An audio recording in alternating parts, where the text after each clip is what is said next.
नृसिंहदेवेर प्रणाम मंत्र। ओम उग्रं वीरं महाविष्णुं ज्वलन्तं सर्वतोमुखं नृसिंहं भीषणं भद्रं मृत्युर्मृत्युर्नमाम्यहम्। ओम उग्रं वीरं महाविष्णुं ज्वलन्तं सर्वतोमुखं नृसिंहं भीषणं भद्रं मृत्युर्मृत्युर्नमाम्यहम्।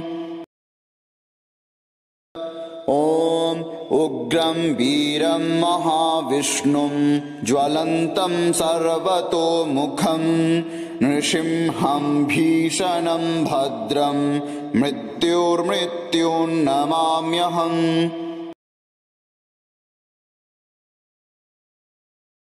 सर्वदिक प्रज्वलनकारी उग्रवीर महाविष्णु जिनि मृत्युर मृत्युस्वरूप सेई भीषण भद्र श्री नृसिंहदेव के प्रणाम जानाई।